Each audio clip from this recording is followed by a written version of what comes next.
আওয়ামী লীগ সরকার পতনের ৬ মাস পার হলো। অন্তর্বর্তী সরকারের ক্ষমতা গ্রহণের সময়টাও প্রায় একই।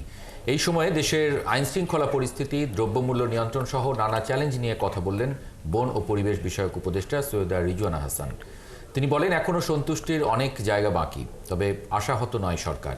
একাত্তরের সাথে আলাপে তিনি জানান, সংস্কার কমিশনের রিপোর্ট হাতে এসেছে, এবার রাজনৈতিক দলগুলোর সাথে আলোচনা চলবে।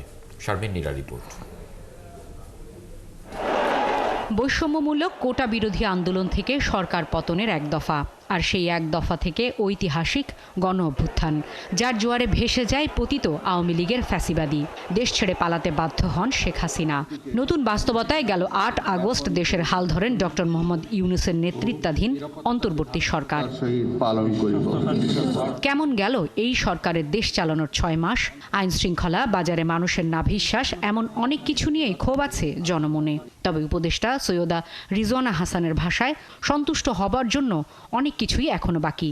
আমরা যে চ্যালেঞ্জগুলো মোকাবেলা করছি, যে শক্তি নিয়ে ওই চ্যালেঞ্জগুলো অন্য কোনো সরকারকে এইরকম শক্তি নিয়ে এবং এইরকম ভঙ্গুর পরিবেশে কিন্তু মোকাবেলা করতে হয়নি। ৬ মাসের অর্জন বলতে সংস্কার কমিশনগুলোর রিপোর্ট। বেশ কয়েকটি কমিশনের রিপোর্ট এখন প্রধান উপদেষ্টার দফতরে। তবে যাদের হাত ধরেই এই সংস্কার বাস্তবায়নের ভার, এবার সেই রাজনৈতিক দলগুলোর সাথে ধারাবাহিক বৈঠকের অপেক্ষা। রাজনৈতিক দলগুলোর স্বার্থেই আসলে সংস্কারটা হওয়া দরকার, কারণ নতুন নির্বাচনের পরে যে দলই ক্ষমতায় আসুক না কেন, যে দলই দায়িত্ব নিক না কেন, কতগুলো সংস্কার এত বারবার উচ্চারিত হয়েছে যে ওইগুলো ঠিক না করে দিয়ে কোনো রাজনৈতিক দলের পক্ষেই কিন্তু যাত্রাটা খুব একটা মসৃণ হবে না।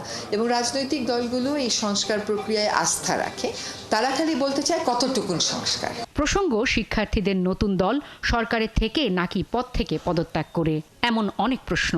তবে উপদেষ্টা নিশ্চিত করলেন যে বা যারাই দল করুক, তাতে সরকারের সমর্থনের কোনো সুযোগ নেই। অন্তর্বর্তীকালীন সরকার যদি তার অংশ না কিন্তু তাকে কেউ সুবিধা দিচ্ছে এরকম ঘটনা ঘটায়, তাহলে রাজনৈতিক দলগুলো নিশ্চয়ই বলবে। তারা সেটা কিন্তু বলেনি, তারা বলছেন যদি তো এখনো প্রতিষ্ঠিত হয়। সেন্ট মার্টিনে পর্যটক যেতে 2 মাসের নিষেধাজ্ঞা।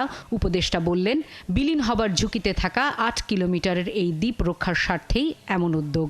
এছাড়া বায়ু দূষণ, বনভূমি উদ্ধার, পলিথিন নিষিদ্ধ ও নদী খাল দখলমুক্ত করার কার্যক্রমও চলছে জোরে সোরে।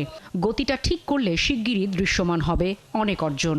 আপনি সবখানে খুঁজলেই দেখবেন যে এটা সময় লাগে। শারমিন নীরা, একাত্তর, ঢাকা।